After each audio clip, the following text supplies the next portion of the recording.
끊을 수 없는 사람, 섬김입니다. 지난 주일에 한 주간 섬김에 대해서 생각해 보시라고 숙제를 해줬습니다. 숙제 잘 하셨습니까? 숙제는 검사를 해야 되잖아요. 저희 학교 다닐 때에 선생님이 홈워크를 내주고 검사를 스킵할 때가 있습니다. 그때 얼마나 감사한지 모릅니다. 숙제를 열심히 해간 게 아니라 숙제를 좀 덜 해가면 숙제 검사를 스킵하면 너무너무 그 짜릿함의 묘미가 있습니다. 그럼 숙제 검사를 해야 되는데 섬김에 대해서 묵상하십시오 라고 검사를 해야 되는데 검사할 방법이 저에게는 없는 겁니다. 하지만 우리의 생각과 삶을 지켜보신 하나님, 여러분이 섬김에 대해서 묵상하셨는지 하나님은 다 아시리라 믿습니다. 지난주에 결코 끊을 수 없는 사귐, 코이노니아 교제에 대해서 함께 나눌 말씀을 나눴습니다. 코이노니아란 친교 또는 교제란 뜻도 있고요, 또는 관계, 주님과의 관계를 생각할 때는 연합하다, 동참하다 또는 참여하다라는 뜻도 있다라고 말씀드렸습니다. 지난주에 중심되는 단어가 코이노니아라고 했다면 오늘의 중심되는 말은 이 코이노니아라는 말하고 왠지 발음이 비슷합니다. 바로 섬김이라는 뜻을 갖고 있는 디아코니아에 대해서 말씀을 생각해 보고자 합니다. 섬긴다라는 뜻, 디아코니아라는 이 헬라어 단어는 봉사, 섬김을 뜻하고 있습니다. 이 섬기다라는 이 말에는 그 뜻 외에도 몇몇의 다른 뜻들이 포함되어 있습니다. 몇 가지 뜻을 살펴보기를 원합니다. 첫 번째로는 헬라 문화에서 이 디아코니아는 식사와 관련되어서 식탁에서 시중 두는 행동을 뜻하고 있습니다. 디아코니아라고 하면 오늘날로 사람에 대해서 적용하면 식당에서 시중 두는 사람이 누구죠? 웨이터. 웨이터라는 의미를 이 디아코니아라 섬기라는 뜻에 갖고 있다라는 것입니다. 아주 멋진 드레스를 차려입은 여인이 정장을 차려입은 남자와 함께 아주 최고급 식당에 들어갔습니다. 아무리 기다려도 웨이터가 오지를 않는 것입니다. 고급 식당이라면 웨이터가 와서 겉옷이 있으면 겉옷도 받아줘야 되고요, 자리도 안내해 주어야 하거든요. 근데 웨이터가 오지를 않으니까 앉을 수가 없는 것입니다. 그렇죠. 늦게 온 웨이터가 자리를 소개해줘서 앉았습니다. 이번에는 주문을 받아야 되는데, 오더를 받아야 되는데 웨이터가 또 오질 않습니다. 고급 식당은 웨이터가 오지 않으면 음식도 먹을 수 없습니다. 한참을 기다려도 웨이터가 다행히 와서 주문을 했습니다. 그런데 이번에는 그 웨이터가 서빙하는 음식들이 서빙이 영 엉망입니다. 그러면 어떻습니까? 그날 저녁의 식사는 완전히 망한 것입니다. 그렇죠?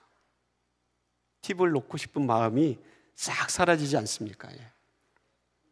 여러분, 좋은 식당에서 최고의 식사를 하고 좋은 서비스를 받으며 기분 좋게 먹을 수 있는 그 성패가 식사를 잘할 수 있도록 돕는 키퍼슨인 웨이터에게 달려 있습니다.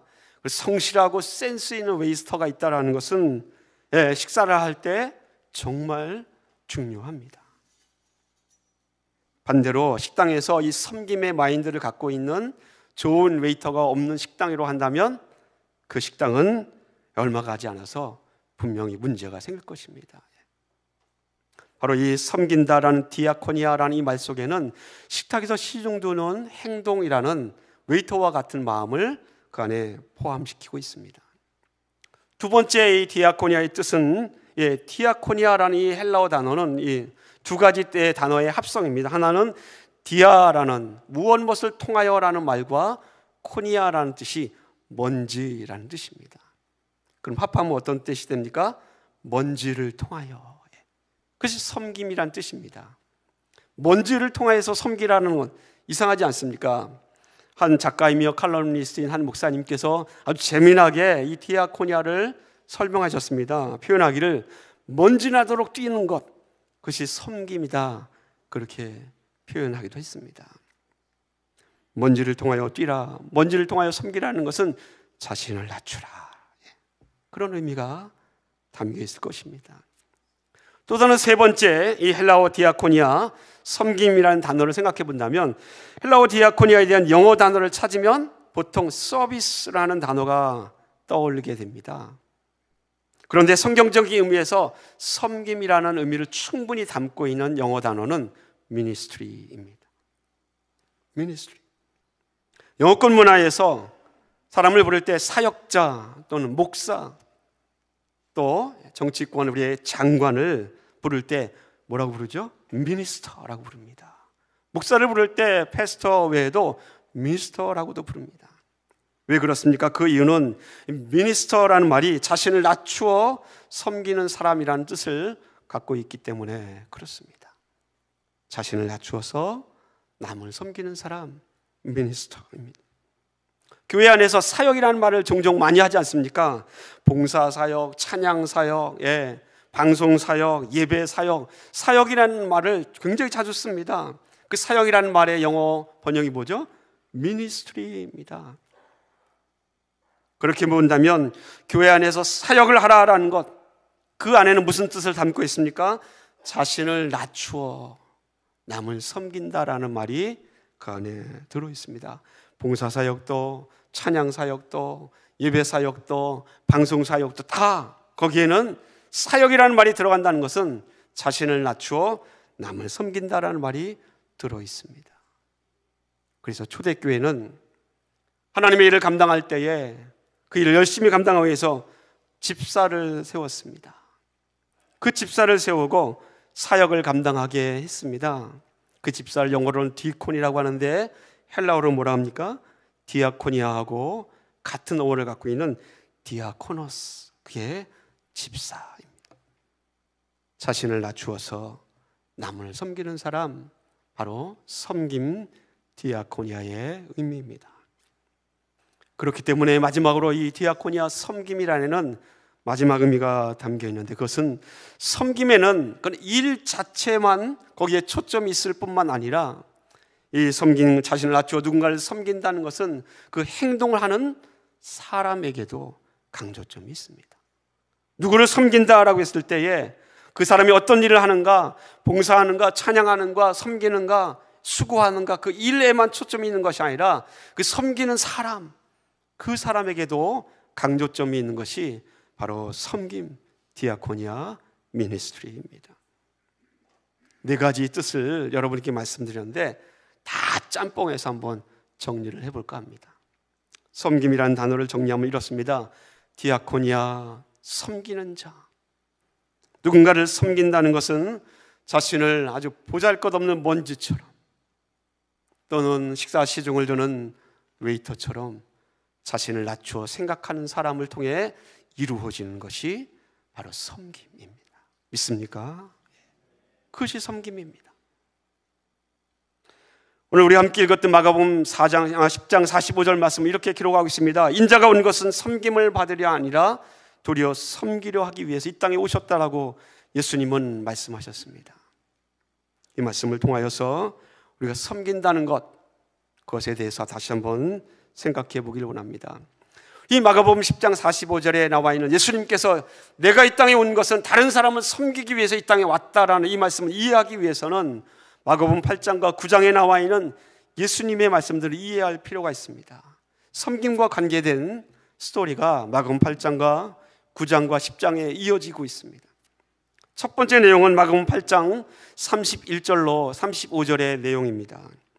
예수님께서 어느 날 제자들을 불러 모읍니다. 그리고 제자들에게 가르쳤습니다. 내가 고난을 당하고 고난을 당한 가운데 죽을 것이다. 장로들과 대제사장들과 서기관들에 의해서 버림받아 죽게 될 것이다 라고 제자들에게 가르쳤습니다. 그런데 그때에 예수님의 제자 가운데 베드로가 앞으로 나섰습니다. 펄펄 뛰면서 예수님, 그럴 수 없습니다. 그런 일이 생기면 내가 나서서 막겠습니다라고 항변합니다.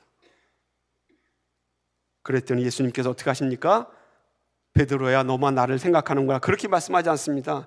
예수님 베드로를 막 꾸짖었습니다. 다른 성경에 보면 사탄아 내 뒤로 물러가라라고까지 꾸짖습니다. 그러면서 하신 말씀이 마가복음 8장 35절 말씀은 누구든지 나를 따르고자 하면 자기를 부인하고 자기 십자가를 지고 나를 따라야 한다. 누구든지 자기 목숨을 구원하고자 하면 오히려 잃어버릴 것이요 나를 위하여 주를 위하여 복음을 위하여 버리는 자는 구원을 받는다라고 말씀하셨습니다. 예수님의 제자들이 예수님께서 이 땅에 오신 목적을 이해했습니까? 그렇지 못했습니다. 마가복음 8장 31절로 35절에서 제자들은 주님처럼 자기를 부인하고 낮추어서 자기 십자가를 지고 주님을 따르라라는 이 섬김의 대로를 완전히 아직은 이해하지 못한 것입니다. 이 사건이 있은 후에 시간이 흘러서 마가복음 9장의 사건으로 이어집니다. 마가복음 9장 31절로 35절의 사건이 성경에 기록되어 있습니다. 예수님께서 두 번째로 또 제자들에게 순환에 대해서 말씀하십니다. 예수님께서 사람들의 손에 넘겨져서 죽임을 당하고 3일 만에 다시 살아날 것이라고 두 번째 가르치신 것입니다. 하지만 제자들은 예수님의 의도를, 예수님의 그 말씀을 아직도 깨닫지 못합니다. 사역을 마치고 나서 예수님께서 가버나움으로 돌아오셨습니다. 가버나움 집에 돌아오신 다음에 예수님께서 제자들에게 묻습니다. 너희들 아까 길에서 보니까 막 논쟁하면서 다투는 것 같았는데 무슨 일이 있었느냐라고 묻습니다. 그런데 제자들이 아무도 대답을 못합니다. 잠잠합니다. 왜냐하면 제자들이 정말 길거리에서 누가 더 큰지, 누가 예수님의 수제자인지 서로 싸웠기 때문에 그렇습니다. 이미 예수님께서 이 제자들의 마음을 아셨기 때문에 마가복음 9장 35절은 이렇게 제자들에게 예수님께서 말씀하십니다.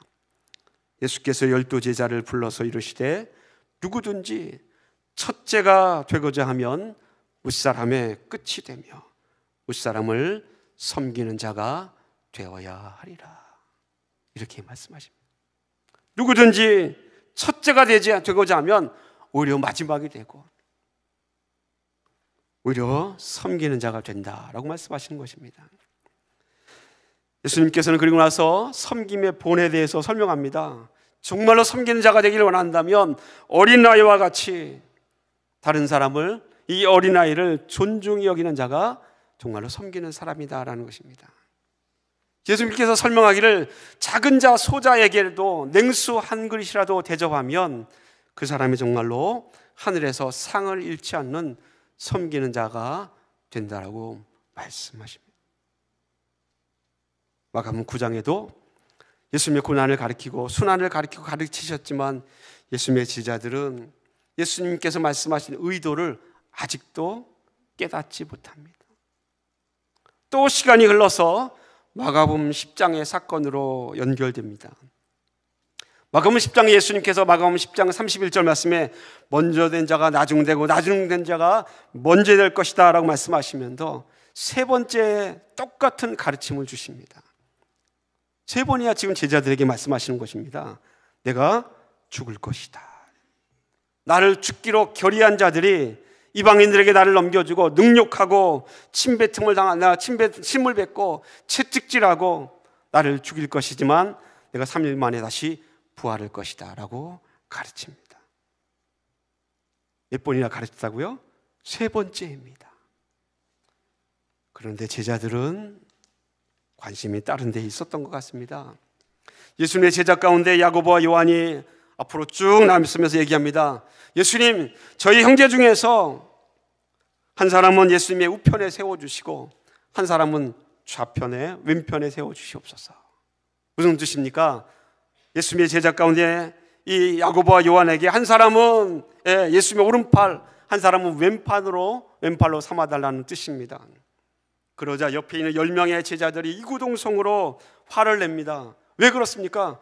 예수님 왜 야고보와 요한만 오른팔 왼팔이 될 수 있습니까? 그건 있을 수 없다라는 것입니다. 예수님의 제자들은 예수님이 3번이나 반복해서 가르쳤던 십자가의 사역이나 고난의 사역이나 죽으심에는 정말 요만큼도 관심이 없지 않습니까? 그들의 관심은 전혀 다른 데 있는 것입니다. 예수님께서 이 땅에 오셔서 왜 십자가를 지셔야 했는지, 왜 자신을 배반하는 이 세상을 섬기시고 있는지 그 섬김의 도를 제자들은 깨닫지 못합니다. 주님이 예루살렘에 가시면 이번에 큰 권력을 얻거나 아니면 아주 높은 자리에 오를 것이다 라고 전혀 다르게 엉뚱하게 생각하고 있는 것입니다. 그러자 이 제자들에게 그 제자들의 잘못된 편견과 그 선입견을 주께서 고쳐주기 위해서 하신 말씀이 바로 오늘 본문 말씀 마가복음 10장 43절로 45절의 말씀입니다. 이렇게 기록되어 있습니다. 다시 한번 우리 말씀을 생각해 보길 원합니다. 너희 중에는 그렇지 않을지니. 3번이나 가르쳤지만 너희 중에는 높은 자, 으뜸이 되고자 하는 그런 자리에 오르는 것만 원하는 것, 너희 중에는 제발 그런 사람이 없기를 바란다. 그 예수님의 바람이 너희 중에는 그렇지 않을지니 라는 이 말 속에 담겨 있습니다. 너희 중에 누구든지 크고자 하는 자는 너희를 섬기는 자가 되고, 너희 중에 누구든지 으뜸이 되고자 하는 사람은 모든 사람의 종이 되어야 하리라. 인자가 온 것은 섬김을 받으려 함이 아니라 도리어 섬기려 하고 자기 목숨을 많은 사람의 대속물로 주려 함이니라. 그 제자들의 마음에, 그들의 잘못된 편견과 선입견에 예수님께서 최종적인 결론을 내리십니다. 마가복음 8장에도 9장에도 10장에도 예수님께서 그 십자가의 사역에 대해서 알리셨지만 제자들은 깨닫지 못하였습니다. 주님이 세상을 사랑하셔서 세상을 섬기기 위해서 이 땅에 오셨다라는 예수님의 마음, 예수님의 뜻을 그들이 이해하지 못합니다. 근데 이 마가복음 8장과 9장과 10장에 담겨있는 예수님의 가르침 가운데 핵심적으로 등장하는 단어 가운데 하나가 있다면 그것이 바로 섬김입니다. 섬김. 예수께서 이 세상에 섬기기 위해서 이 땅에 오셨다. 본문 말씀은 예수께서 말씀하신 주님의 섬김은 자기 목숨까지 내어주면서 섬기는 그런 섬김이라고 주님은 말씀하셨습니다. 봉사한다는 것, 섬긴다는 것, 디아코니아. 예수님께서 우리에게 가르치신 섬김의 도는 으뜸이 되는 것이 아닙니다. 예수님께서 가르치신 그 섬김의 도는 크고자 하고 높은 자리에 오르고자 하는 것도 아님을 여러분 기억하시기를 예수님의 이름으로 부탁을 드립니다. 정반대 아닙니까? 그렇죠. 정반대입니다. 보잘것없는 먼지처럼 약하지만 마치 식사에서 시중을 도는 웨이터처럼 모든 사람의 종이 되는 것이다 라고 그렇게 말씀하고 있습니다. 심지어는 예수님께서는 자기의 목숨을 다른 사람에게 내어주는 것, 그것이 섬김이라고 그렇게 우리에게 가르치고 있습니다. 사랑하는 성도 여러분, 이런 섬김이라면, 이런 섬김이 우리 가운데 있다면 섬김을 받는 사람은 이건 도저히 잊을래야 잊을 수 없는 섬김이 되지 않겠습니까? 오늘 말씀의 제목이 끊을 수 없는 사귐, 그것이 섬김입니다. 이런 예수님의 본을 따르는 섬김이 있다면 그 섬김을 통하여서 우리 성도와 성도 사이에, 우리와 하나님 사이엔 끊어지지 않는 사귐이 있음을 여러분 기억하시기를 부탁을 드립니다. 주님의 본을 따르는 섬김 우리 가운데 있을 때에 그 섬김은 사람과 사람 사이뿐만 아니라 우리와 하나님 사이를 아주 강력하게 연결시켜주는 고리와 같습니다. 끊어지지 않게 하는 에너지와 힘과 동력원이 이 놀라운 것에 들어있습니다. 예수님께서 우리에게 너희는 섬기는 자가 되라 라고 말씀하셨습니다. 그렇기 때문에 우리는 찬양대로 봉사하고 찬양팀으로 봉사합니다. 또는 식당에서 열심히 서빙하며 봉사합니다. 안내자로 봉사합니다. 뒤에서 방송팀 사역으로 봉사합니다. 때로는 전도하면서 선교하면서 섬깁니다. 권사로, 장로로, 집사로, 직분자로 하나님을 섬기고 성도를 섬깁니다. 근데 섬기라라는 이 말 뜻에는 단순하게 어떤 일을 하라라는 그 이상의 의미가 담겨 있습니다. 목사가 여러분에게 섬겨야 됩니다 라고 했을 때 일을 하라는 뜻이구나, 그렇게 받아들이면 섬김의 반밖에는 이해하지 못하는 것입니다. 섬긴다는 것은 일한다는 것의 그 뜻의 의미를 뛰어넘습니다. 섬기다는 주님의 말씀은 너희의 존재 자체가 남을 위한 존재가 되어라 라는 뜻을 갖고 있기 때문에 그렇습니다. 여러분이 어떤 사람들입니까? 그리스도인은 남을 위한 존재가 되어야 합니다. 믿습니까? 믿습니까? 저는 우리 교회 성도님들이 참 자랑스럽습니다. 제가 여태까지 섬겨왔던 교회에서는 결코 볼 수 없는 헌신이 우리 교회에 있기 때문에 그렇습니다. 정말 열심히 있습니다. 그리고 연세에도 불구하고 몸을 아끼지 않은 충성이 있습니다. 갈렙이 85세에 이스라엘 백성들 앞에 나서서 이렇게 선언합니다. 이 산지를 내게 주소서. 아무도 차지 않냐는 이 여부스 족속의 땅, 기골이 장대한 그 땅을 누구도 거기에 가서 차지하기를 원하지 않았습니다. 그랬을 때에 갈렙이, 이 85세가 된 이 노인이 나서서 나도 일할 수 있습니다, 그 땅을 내게 달라고 그렇게 당당하게 이스라엘 백성들에게 요구하지 않았습니까? 그런데 우리 교회 성도님들의 그런 당당함이 있습니다. 93세가 되신 어느 권사님이 찬야 출첵 때 넘어질까 염려가 되는데 나오셔서 막 율동을 합니다. 93세의 나이에.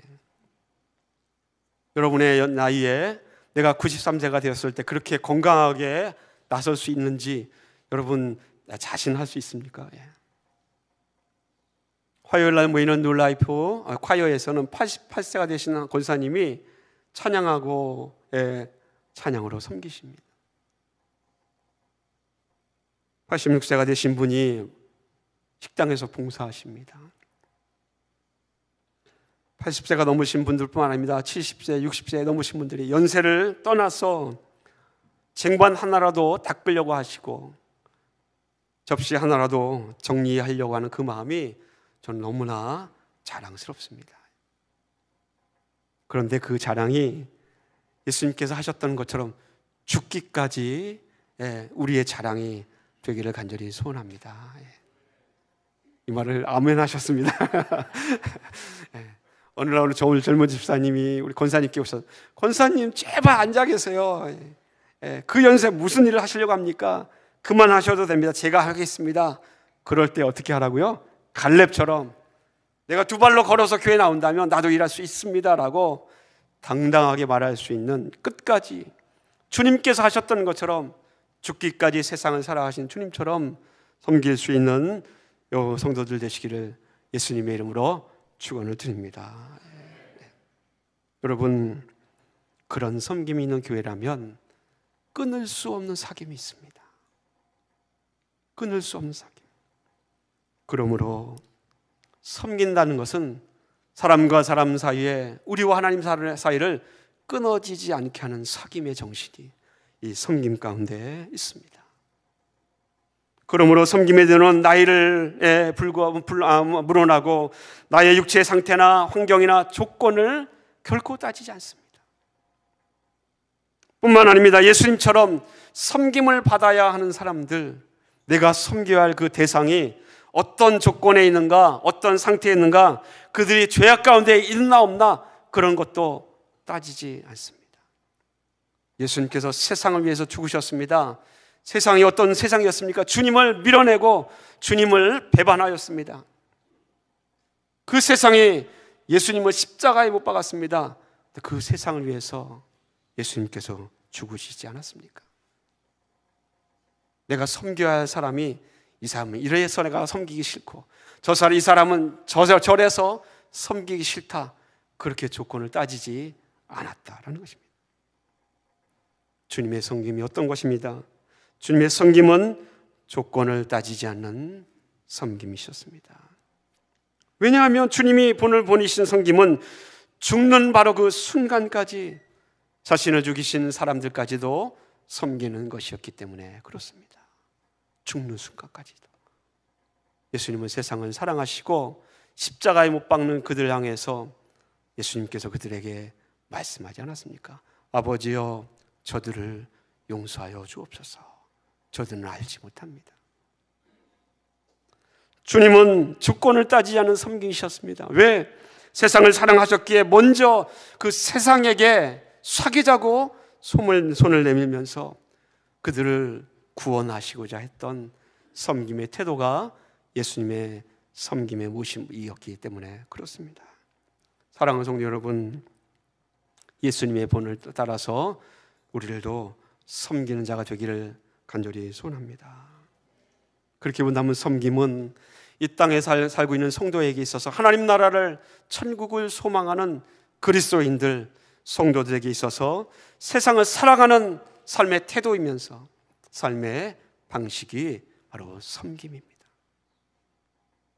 모든 인간은 자기 자신을 우선적으로 생각합니다.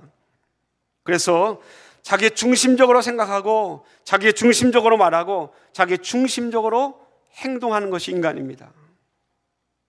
그래서 인간은 내가 빠진 공동체는 그건 공동체가 아닙니다. 그렇죠? 어떤 A라는 공동체가 있습니다. 커뮤니티가 있는데 거기에서 내가 그 공동체에 속해 있지 않습니다. 그건 그 공동체는 나와는 무관한 공동체입니다. 왜? 내가 빠져 있기 때문에. 모임도 내가 빠진 모임은 아무 의미가 없습니다. 교회에서 이런 모임이 있습니다. 이런 모임이 있습니다. 이런 집회가 있습니다. 아무리 광고해도 내가 그 모임에 빠져 있으면 나와는 무관한 모임입니다. 그러므로 우리라는 공동체를 얘기할 때도 내가 빠지면 거기에는 나는 우리에 속하지 않습니다. 인간은 자기중심적이기 때문에 그렇습니다. 그러나 예수님은 달랐습니다. 그렇죠? 예수님은 다르십니다. 예수님은 자신을 버림으로 그들이라는 이 세상을 예수 그리스도 안으로 끌어들입니다. 세상이라는 그들을 예수 그리스도 안으로 끌어들여서 그 세상을 향하여 너희는 나의 백성이다, 나의 공동체다, 나의 나라다 라고 예수님께서 그 세상을 부르시며 그리스도 안으로 부르셔서 예수라는 공동체를, 예수 공동체를 새롭게 만드신 분이 예수님 아니십니까? 사랑하는 성도 여러분, 주님이 먼저 가셨던 그 길을 따라 우리들도 주님이 먼저 보이신 그 섬김의 길을 따라갈 수 있는 섬기는 자, 디아코니아 성도가 되길 예수님의 이름으로 간절히 축원을 드립니다. 한번 따라하십시오. 우리는 섬기는 자로 부르심을 받았습니다. 믿습니까? 그러면 교회를 이렇게 정의해 보겠습니다. 교회란 섬김과 섬김으로 관계를 맺고, 섬김으로 유지해 나가고, 섬김으로 함께 나가는 공동체가, 그 예수 공동체가 바로 교회입니다. 믿습니까? 그렇다면 여러분 이제 예배 마치고 나가서 내가 먼저가 아니라 당신이 먼저입니다, 그렇게 말씀하셔야 됩니다. 내가 대접받려고 하는 것이 아니라 당신이 먼저 대접을 받아야 됩니다. 내 자존심이 아니라 당신의 자존심을 먼저 세워주는 사람, 그 사람이 그리스도인입니다. 믿습니까? 할렐루야. 이런 섬김이 넘치는 교회, 그런 사귐이 있는 교회 결코 끊을 수 없습니다. 섬김은 교회의 본질입니다. 이 섬김의 놀라운 은혜가 우리가 드리는 하는 예배에도 하나님을 섬기는 그 놀라운 마음이 충만하기를 원합니다. 다음 세대를 교육하여 그들에게 믿음을 심어주는 이 제자로 삼는 사역에도 섬김의 도가 풍성히 넘치길 원합니다. 뿐만 아니라 우리가 열방을 하여서 전도하고 선교하는 그 사역 가운데서도 이웃나라를 섬기고 다른 민족을 섬기는 그 섬김의 도가 충만하기를 원합니다. 여러분이 살아가는 모든 삶의 영역, 그 믿음의 영역 안에서 우리 안에 소망을 두고 행하시는 그 하나님의 나라가 여러분 가운데 섬김 가운데 임하기를 예수님의 이름으로 축원을 드립니다. 기도하겠습니다.